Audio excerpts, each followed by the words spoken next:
Hola, mi nombre es Jaume González Quinzán, investigador adscrito a la Universidad de Santiago de Compostela y la siguiente ponencia lleva por título Corrupción, ganancias ilícitas y blanqueo de capitales. En la lucha contra la corrupción constituye un aspecto determinante la privación del producto derivado del delito a todas aquellas personas corruptas que han obtenido bienes ilícitos. Para la consecución de dicho objetivo se recurre eminentemente a estrategias de carácter penal, pues se parte del entendimiento de que resultan más eficaces para reducir el afán codicioso que inspira a quienes perpetran una determinada actividad delictiva. Entre los mecanismos utilizados se hallan los siguientes: la aplicación de los tipos penales de blanqueo de capitales, sometidos en las últimas reformas penales a una tendencia expansiva que debe, y por lo tanto un delito que debe ser interpretado de forma restrictiva con el fin de salvaguardar principios constitucionales y penales básicos. También se utiliza el empleo del decomiso en cualquiera de sus modalidades, o la aplicación de la doctrina Al Capone, esto es, apreciar el delito de defraudación tributaria por falta de tributación de las ganancias derivadas de la corrupción. A todo ello se añade todavía en la actualidad las posibilidades que abre el delito de enriquecimiento ilícito. Enunciadas las anteriores posibilidades, esta ponencia trata de la persecución de las ganancias generadas por la corrupción a través del blanqueo de capitales. La corrupción y el blanqueo de capitales son fenómenos conexos, y así se reconoce desde un plano internacional. Y en los últimos años se han elaborado distintos instrumentos internacionales que tratan la corrupción y el blanqueo de capitales, pero siempre de una forma conjunta. En este sentido, la comunidad internacional ha reaccionado con abundantes normativas para combatir tanto uno como otro fenómeno. En lo que atañe a la corrupción, asistimos en los últimos años a una lucha incesante en donde las principales organizaciones internacionales como Naciones Unidas, la OCDE, la Unión Europea o el Consejo de Europa dirigen todos sus esfuerzos a preservar los intereses públicos sobre los privados. Respecto al blanqueo de capitales, es el soft law, el derecho indicativo, a base de principios o recomendaciones, lo que propicia una armonización mayor de las regulaciones penales nacionales, y en este sentido destacan las 40 recomendaciones del Grupo de Acción Financiera Internacional, que constituyen, a pesar de las críticas sobre la legitimidad internacional y democrática de la organización, la referencia en la prevención y represión del blanqueo de capitales. No obstante, en el escenario internacional no se concibe, como he dicho antes, a la corrupción y el blanqueo de capitales como fenómenos separados. De hecho, la Convención de Mérida contra la Corrupción del año 2003 señala que uno de los motivos de su propia elaboración es los íntimos vínculos entre la corrupción y otras formas de delincuencia organizada, especialmente el blanqueo de capitales. Por lo tanto, partiendo de la conexidad reconocida entre ambos fenómenos en el plano comunitario, se hace necesario una atención conjunta a ellos, y en este sentido, en el plano comunitario, la Directiva 2018/843 configura como elemental el refuerzo de la prevención del blanqueo de capitales y la financiación del terrorismo en relación con aquellas personas con presencia política o con funciones públicas. En la vertiente penal, la Directiva 2018/1673 permite, pero no impone, que los Estados miembros otorguen un mayor reproche punitivo a la legitimación de bienes procedentes de la corrupción. Esta facultad no ha sido desaprovechada por el legislador de 2021, que introdujo, entre otras referencias, los delitos de corrupción en los negocios. Los delitos contra la administración pública ya se preveían desde el año 2010, ante la consideración de que las penas agravadas resultarán más eficaces, proporcionadas y disuasorias. Antes de abordar el blanqueo de capitales, los tipos agravados por razón del hecho previo de la corrupción, señalar que en la relación entre corrupción y blanqueo de capitales hay un primer problema, que es la indefinición del concepto de corrupción.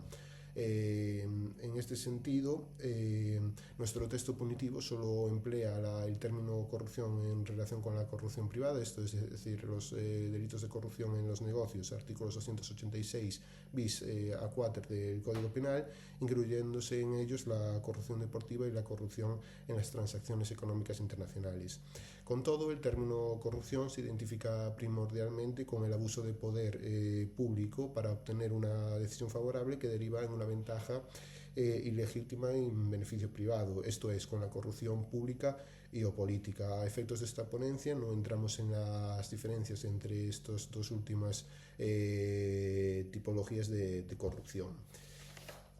Ya en la relación entre la corrupción y el blanqueo de capitales, señalar que la corrupción, tanto pública como privada, genera beneficios económicos que, tras su obtención, sitúa ante los delincuentes ante la necesidad de dotarles de apariencia de legalidad. El punto de partida, pues, es que cualquier delito de corrupción puede servir de hecho antecedente para el posterior blanqueo de capitales. Precisamente desde finales del siglo XX, los diversos instrumentos internacionales contienen disposiciones por las que se reconocen inequívocamente a la corrupción como hecho de referencia en el blanqueo de capitales. La admisión del concurso real entre los delitos de corrupción y el blanqueo de capitales se realiza en atención a los distintos valores protegidos con cada delito. Los delitos insertos en la noción de corrupción pública, que son aquellas figuras especialmente del título 19 del Código Penal, aunque también otras a lo largo del texto punitivo, protegen un bien jurídico categorial, esto es, el correcto funcionamiento de la administración pública como instrumento al servicio de los ciudadanos y su actuación conforme a los principios enumerados en el artículo 103 de la Constitución española. El blanqueo de capitales, por su parte, se trata de un delito pluriofensivo que protege la correcta administración de justicia y el orden socioeconómico, pudiéndose concretar este último valor en la protección del tráfico económico legal ante la introducción de bienes de origen delictivo. Conforme a la diferencia de bienes jurídicos protegidos entre los delitos de corrupción y el delito de blanqueo de capitales, al igual que por la autonomía e independencia que se predica de este último ya desde las instancias internacionales, se admite inequívocamente la posibilidad del concurso real. No obstante, la premisa de partida es la crítica a la tendencia acusatoria que, ante la comisión de un delito de corrupción, añade la calificación adicional de blanqueo de capitales por ser esta una práctica que atenta contra principios como el de proporcionalidad, seguridad y non bis in idem. No obstante, esta última situación se puede entender a partir de la expansión en el castigo del blanqueo de capitales. Las decisiones político-criminales en los últimos años en relación con el blanqueo de capitales manifiestan un claro abandono de la vinculación inicial del delito con aquellas actividades delictivas graves propias de la criminalidad organizada. Entre las manifestaciones expansivas más relevantes destaca las introducidas por la Ley Orgánica 5/2010 de 22 de junio, que introdujo dos novedades expansivas muy importantes, la reincorporación de la posesión y utilización como conductas típicas y la punición expresa del autoblanqueo. En punto a la tipificación de la posesión y utilización de bienes de origen delictivo, en la actualidad resulta obligatoria esta medida por imposición de la Directiva 2018/1673. Y al margen de otras razones o otras críticas, su introducción ha generado una polémica doctrinal sin precedentes por estimarse que recogen el artículo 301 del Código Penal supuestos punibles que en realidad son acciones toleradas por la sociedad, actos neutros de consumo o simple disfrute de bienes delictivos que no se identifican en absoluto con la legitimación de bienes ilícitos. El reconocimiento, por otra parte, del autoblanqueo en 2010 resulta también apoyado por la decisión del legislador comunitario. Pero para autores, por ejemplo, como Quintero Olivares, este reconocimiento perturba el sentido político-criminal que se otorga al blanqueo de capitales, en dos sentidos. Por un lado, difumina los verdaderos valores objeto de protección con el delito y, por otro, elimina la independencia del delito ante su posible comisión por los autores o partícipes en el hecho previo. Así, a pesar de la jurisprudencia que respalda la punición del autoblanqueo, esta modalidad delictiva presenta un difícil encaje con aquellas acciones que son de puro encubrimiento, sin menoscabo relevante de otros bienes jurídicos. La combinación entre el autoblanqueo y las conductas típicas de posesión y utilización de bienes de origen delictivo genera resultados difícilmente admisibles tanto de un punto de vista técnico como desde la óptica del Estado de Derecho. La conjunción de ambas construcciones equivale a la punición de supuestos absurdos y a la vulneración de principios como el de lesividad material y non bis in idem. Piénsese que mediante el autoblanqueo por posesión o utilización debe castigarse a aquella persona corrupta que recibió una cantidad económica por conceder una licencia por el mismo hecho de tener el dinero en su casa. Esta situación, entre otras, refleja que la combinación de ambas estructuras es difícilmente admisible y aquí queda un aspecto importante señalar, que es que el legislador comunitario impone la punición del autoblanqueo en relación con la conversión, transmisión, ocultación o encubrimiento, pero no establece dicha obligatoriedad respecto a las conductas de adquisición, posesión y utilización. Y por lo tanto este margen debió ser aprovechado por el legislador nacional en la última reforma de 2021 y sobre todo en las venideras reformas penales. Con la intención de salvar todo exceso punitivo que se cometa con la punición del blanqueo de capitales, el Tribunal Supremo aboga decididamente por un criterio corrector finalístico. Esto es, para condenar por blanqueo de capitales es necesaria la comisión de cualquiera de las conductas típicas enunciadas en el artículo 301.1 del Código Penal, en las que se constate alguna de las siguientes finalidades: ocultación o encubrimiento del origen ilícito de los bienes o auxilio a la persona que ha participado en la infracción previa a eludir las consecuencias legales de sus actos. A pesar de ser loable este criterio corrector empleado por el Tribunal Supremo, no se considera suficiente ni por parte de quienes apoyan una mayor restricción del delito, ni quienes consideran que en el artículo 301.1 del Código Penal existen dos grupos de conductas diferenciadas. Otros criterios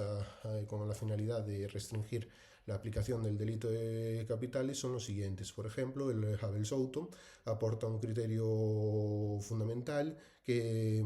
hace referencia a la verdadera lesión para los valores protegidos por la norma penal. El autor propone que las conductas típicas de blanqueo deben resultar penalmente relevantes cuando, a partir del principio de insignificancia y de una interpretación teleológica que tome en consideración el bien jurídico tutelado, menoscaben de forma relevante el orden socioeconómico y ostenten idoneidad suficiente para incorporar capitales al tráfico económico.